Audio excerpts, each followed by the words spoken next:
कहते हैं दुनिया में मन सबसे ज्यादा शक्तिशाली चीज होती है। अगर किसी चीज को तुम पूरे मन से चाहो तो तुम उसे हासिल कर सकते हो। ये मैं नहीं कहता, ये सभी महापुरुषों का कहना है।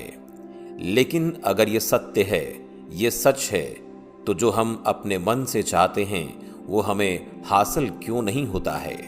भाई, कोई भी इंसान अपने मन में दुख तो नहीं चाहेगा, लेकिन वो रहता तो दुखी है। हर इंसान अपने मन से तो कामयाब होना चाहता है, खूब पैसा कमाना चाहता है, लेकिन फिर भी वो कामयाब नहीं होता। भला ऐसा दुनिया में कौन इंसान होगा जो अपने मन में ये चाहेगा कि मैं नाकामयाब रहूं, क्या मैं पैसा ना कमाऊं। सोचने की बात है। तो इसमें दो चीजें निकलकर सामने आती हैं। या तो वो महापुरुष गलत थे जिन्होंने ये बात बोली कि मन से चाही हुई चीज हासिल हो जाती है, या फिर हम गलत हैं। आज की कहानी जो मैं आपको सुनाने वाला हूं, उसमें आपको एक ऐसा मंत्र मिलेगा जिसे समझने के बाद आपको एक ऐसा मंत्र पता चलेगा जिससे आप ये समझ पाएंगे कि अपने मन से कोई भी चीज कैसे करवाई जाती है, मन में किसी भी बात का बीज कैसे बोया जाता है। इस कहानी से आपको अच्छी तरह से समझ में आ जाएगा और इससे आप ये भी समझ पाएंगे कि आकर्षण का नियम यानी लॉ ऑफ अट्रैक्शन कैसे काम करता है। कहानी छोटी सी है लेकिन बहुत ही गहरी है। इससे पहले कि आप इस कहानी में खो जाएं, इस चैनल को सब्सक्राइब जरूर कर लें। तो चलिए कहानी की शुरुआत करते हैं। एक बार की बात है, एक आदमी के जीवन में सिर्फ दुख ही दुख थे। वो जो भी काम करता उस बेचारे का वो काम पूरा ही नहीं होता। घर में आता तो घर में क्लेश बना रहता, किसी से कोई मदद मांगता तो कोई उसकी मदद नहीं करता। ऐसा लगता था कि चारों ओर से दुखों का पहाड़ उसी पर टूट पड़ा है। उसे समझ नहीं आ रहा था कि मैं इन दुखों से पार कैसे पाऊं। वो दिन रात यही सोचता रहता कि अपने दुखों से छुटकारा कैसे पाना है। इसी कारण से वो रात में सो भी नहीं पाता था। उसकी आंखों के नीचे बड़े बड़े काले घेरे बन गए थे, जो इस बात का प्रतीक थे कि वो आदमी कितना दुखी है और कितना चिंतित है। कभी कभी तो उसके मन में आत्महत्या करने के भी ख्याल आते थे, लेकिन अपने परिवार की चिंता करके वो एक कदम नहीं उठा पाता था। वो इतना दुखी हो गया था कि उसने निर्णय किया कि वो इन दुखों से छुटकारा पाकर रहेगा। इसके लिए चाहे उसे कितनी भी मेहनत करनी पड़े, कुछ भी करना पड़े, चाहे अंगारों पर चलना पड़े, लेकिन इन दुखों से छुटकारा हासिल करके रहेगा। ऐसे ही एक दिन उसने अपने मित्र से पूछा कि मैं अपने जीवन को कैसे सुधारूं। उसके मित्र ने उसे बताया कि तुम किसी बाबा के पास जाओ। बाबाओं के पास ऐसा मंत्र होता है जिससे सारे दुख मिट जाते हैं, जीवन खुशियों से भर जाता है और धन संपदा भी हासिल हो जाती है। तुम किसी ऐसे बाबा को ढूंढ लो, बस तुम्हारा काम बन जाएगा।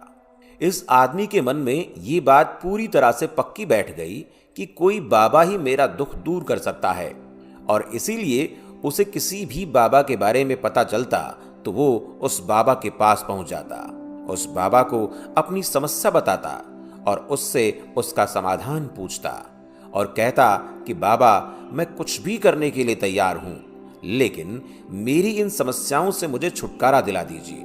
आप जो कहेंगे मैं वो करूंगा, लेकिन मेरे जीवन को सुधार दीजिए। बाबा उसे कुछ टोने टोटके बता देते थे करने के लिए, और बदले में दान दक्षिणा ले लेते थे कि ये टोना टोटका करने के बाद तुम्हारे घर में सुख शांति बनी रहेगी, बस इस टोटके को पूरी विधि के साथ करना। वो आदमी घर लौटकर पूरी विधि के साथ टोने टोटके करने लगा, लेकिन बहुत टोने टोटके करने के बाद भी उसके जीवन में कुछ बदलाव नहीं आया। इसके विपरीत उसका जीवन और ज्यादा दुखी हो गया। जो भी बाबा उसे टोना टोटका देता था, वो बदले में उससे दान दक्षिणा लेता था, जिससे उसका धन भी धीरे धीरे खत्म हो रहा था। इससे उसके जीवन में दुख और ज्यादा बढ़ गए। तब उसे लगा कि बाबाओं के पास जाने से तो मेरे जीवन में दुख कम होने के बजाय बढ़ते ही जा रहे हैं, तो मुझे क्या करना चाहिए? बाबाओं के पास जाऊं या ना जाऊं? फिर एक दिन एक आदमी ने उसे बताया कि तुम अपने घर में किसी पंडित को बुलाकर हवन करवा लो। हवन होगा, घर शुद्ध हो जाएगा। कोई भी बुरी ऊर्जा होगी घर में तो वो घर से बाहर चली जाएगी। किसी पंडित को बुलाकर पूरे विधि विधान से मंत्रोच्चारण करवाओ, हवन करवाओ, जिससे घर में सुख शांति आए। उस आदमी के मन में ये बात बैठ गई और उसने एक पंडित को अपने घर पर बुलाकर हवन करवा लिया। हवन अच्छी तरह से संपन्न हुआ। बदले में पंडित ने भी अच्छी दान दक्षिणा ली और उसके बाद वो वहां से विदा हो गया। लेकिन कुछ दिनों के बाद उस आदमी को महसूस हुआ कि उसके जीवन में अब भी कोई बदलाव नहीं आया है। अब वो आदमी पूरी तरह से दुखी हो गया और ज्यादा परेशान हो गया।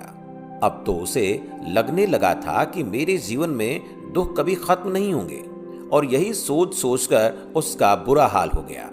फिर एक दिन उसे अपने मित्र से एक ऐसे बाबा के बारे में पता चला जो समाधान बताने के लिए कोई दान दक्षिणा नहीं लेता था। उस आदमी को लगा कि ये बाबा दूसरे बाबाओं की तरह नहीं है, क्योंकि ये दान दक्षिणा तो लेता ही नहीं, और अगर दान दक्षिणा नहीं लेता तो ये सच में कोई सिद्ध बाबा होगा। यही सोचकर वो उस बाबा के पास पहुंच जाता है। जब वो आदमी वहां पर पहुंचता है तो वो बाबा ध्यान में बैठे हुए थे। ये देखकर वो आदमी वहीं पर चुपचाप बैठकर बाबा के ध्यान से बाहर आने का उनका इंतजार करने लगा। थोड़ी देर बाद बाबा ने आंखें खोली तो सामने एक दुखी और परेशान युवक को बैठे देखा। वो उसकी आंखों के नीचे काले घेरे देखते ही समझ गया कि ये आदमी अपने जीवन से कितना परेशान है। उसे संबोधित करते हुए बाबा ने पूछा कि बच्चा, क्या चाहते हो? बाबा के पास क्या लेने आए हो? उस आदमी ने कहा कि बाबा, मैं अपने जीवन से बहुत परेशान हूं। मैंने इन दुखों को दूर करने के लिए बहुत सारे रास्ते अपनाए, हर वो तरकीब करके देखी जो किसी बाबा ने मुझे बताई, हर वो काम किया जो किसी भी इंसान ने मुझसे करने को कहा, लेकिन मेरे जीवन में दुखों में कोई कमी नहीं आई। बाबा, इसके विपरीत मेरे जीवन में दुखों में बढ़ोतरी हो गई। मुझे समझ नहीं आ रहा कि मैं क्या करूं। कभी कभी तो मैं आत्महत्या करने की सोचता हूं, लेकिन अपने परिवार की सोचकर मैं ये कदम नहीं उठा पाता। मैंने आपके बारे में बहुत सुना है बाबा, और मैं बहुत उम्मीद के साथ आपके पास आया हूं। कृपया मुझे कोई ऐसा मार्ग बताएं जिससे मुझे अपने दुखों से छुटकारा मिल जाए। मैं अपने दुखों से छुटकारा पाने के लिए कुछ भी करने को तैयार हूं। आप मुझे कोई भी रास्ता बताएं, चाहे वो रास्ता कितना भी कठिन क्यों न हो, मैं उसको पार करके रहूंगा। बाबा ने महसूस किया कि आदमी तो सच में बहुत परेशान है।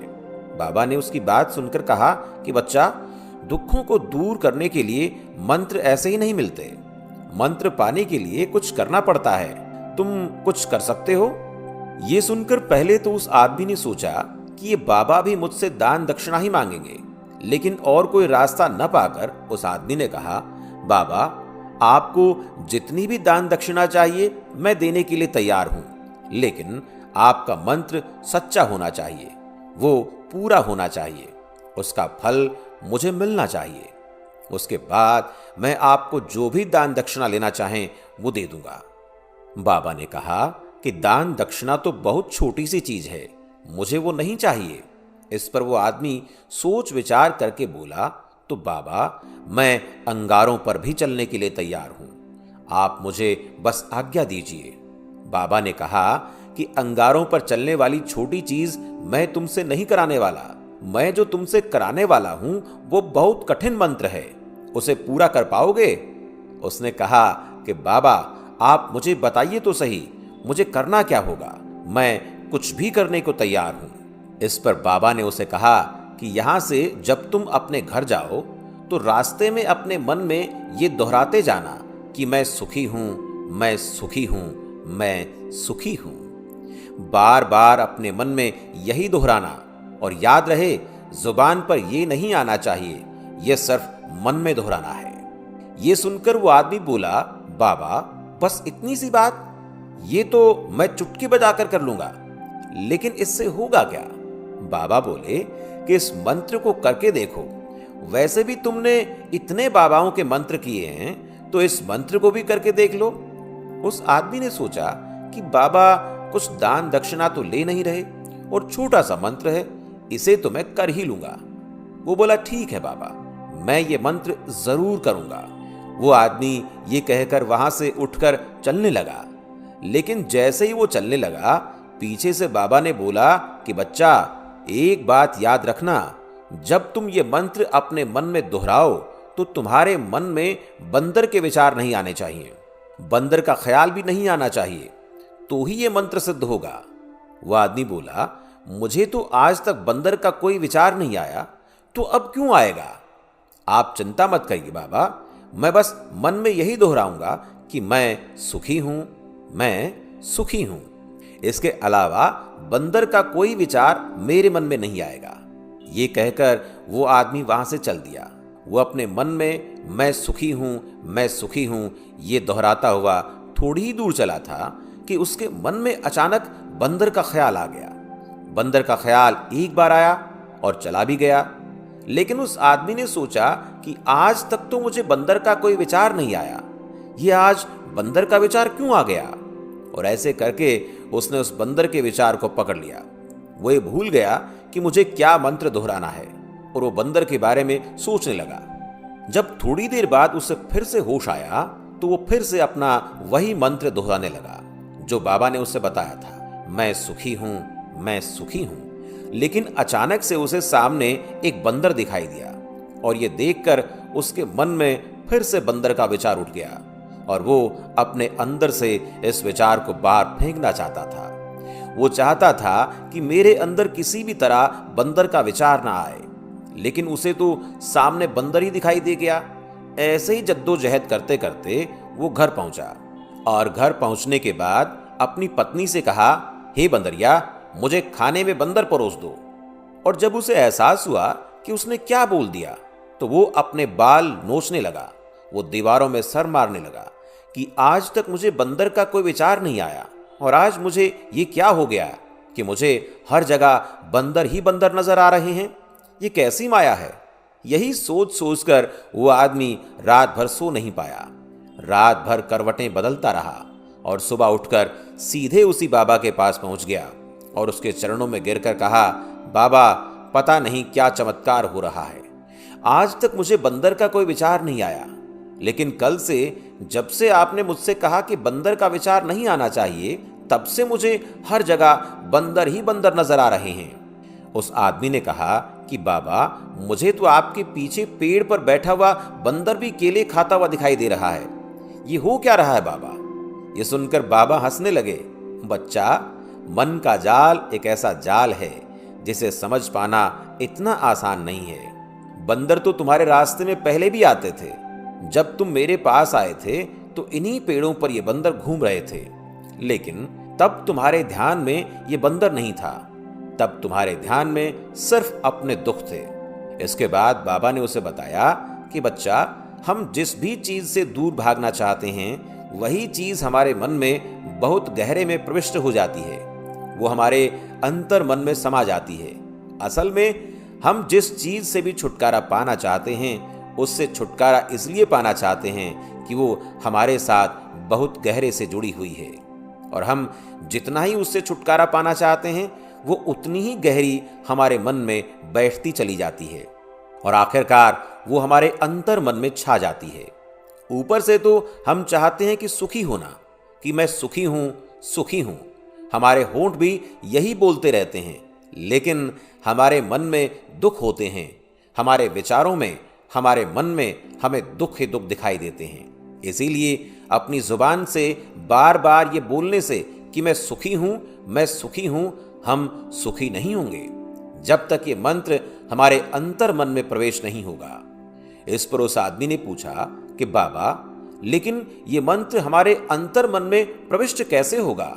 ये सुनकर बाबा ने कहा कि बच्चा, अपने दुखों से लड़ना बंद कर दो। जब तक तुम अपने दुखों को दूर करने की सोचते रहोगे, तब तक वो दुख तुमसे चिपके रहेंगे। तब तक वो दुख तुम्हारे अंतर मन पर अपना राज जमाए बैठे रहेंगे, और जिस दिन तुम उन दुखों के बारे में सोचना छोड़ दोगे, उन दुखों से छुटकारा ही नहीं पाना चाहोगे, उसी दिन से तुम्हारी जिंदगी से दुख गायब हो जाएंगे। क्योंकि किसी भी चीज से छुटकारा पाने के लिए हमें उस चीज के बारे में सोचना पड़ता है, और हम जितना ही उस चीज के बारे में सोचते हैं वो उतनी ही गहरी हमारे मन में प्रविष्ट होती चली जाती है। हम अधिकतर समय दुखों के बारे में ही सोचते हैं। हम यही सोचते हैं कि हमारे जीवन में दुख हैं और हमें इससे छुटकारा पाना है। इसी वजह से बार बार सोचने से वो दुख हमारे अंतर मन में प्रविष्ट हो जाते हैं और हमें एहसास भी नहीं होता। इसीलिए अगर तुम दुखों से छुटकारा पाना चाहते हो तो दुखों से छुटकारा पाने के बारे में सोचना छोड़ दो, तुम्हें दुखों से छुटकारा मिल जाएगा। अक्सर आदमी धूम्रपान छोड़ना चाहता है, शराब छोड़ना चाहता है, सुबह अपने आप से ये वादा करता है कि मैं कोई भी गलत काम नहीं करूंगा, लेकिन शाम को जब लौटता है तो नशे में चूर होकर लौटता है। ऐसा क्यों होता है? ये जो हम सोच रहे हैं वो पूरा कर ही नहीं पा रहे। असल में हम उस चीज को बहुत ज्यादा तवज्जो दे रहे हैं, उस चीज को बहुत ज्यादा अहमियत दे रहे हैं। जब भी हम उस चीज को छोड़ने के बारे में सोचते हैं तो हम उसके इंपॉर्टेंस यानी कि विशेषता और ज्यादा बढ़ा देते हैं। हमारा मन उस चीज के बारे में जितना ज्यादा सोचेगा, शराब या धूम्रपान छोड़ने के बारे में जितना ज्यादा सोचेगा, हमारा मन उतना ही उस चीज के पीछे ज्यादा भागेगा। हमें उस चीज से लड़ना नहीं है, बल्कि बिना सोचे गुजर जाना है। और अगर इस मंत्र को हम समझ लेते हैं तो हम अपने जीवन में जो भी पाना चाहते हैं उसे अपने अंतर मन में डाल सकते हैं। और एक बार वो लक्ष्य हमारे अंतर मन में बैठ जाता है तो फिर सफलता पाने में कोई समस्या नहीं आती, कोई दिक्कत नहीं आती। तो दोस्तों, आपको हमारी ये कहानी कैसी लगी हमें कमेंट करके जरूर बताएं। और अगर आपको हमारी ये कहानी अच्छी लगी है और आप ऐसी ही मोटिवेशनल कहानियां सुनना चाहते हैं तो हमारे चैनल द बुद्धा शो को अभी सब्सक्राइब करें और बेल आइकन का बटन दबाकर ऑल पर सेट करें ताकि आप तक हमारी सभी कहानियां बिना रुकावट के आती रहें। वीडियो को देखने के लिए धन्यवाद। मिलते हैं अगली कहानी में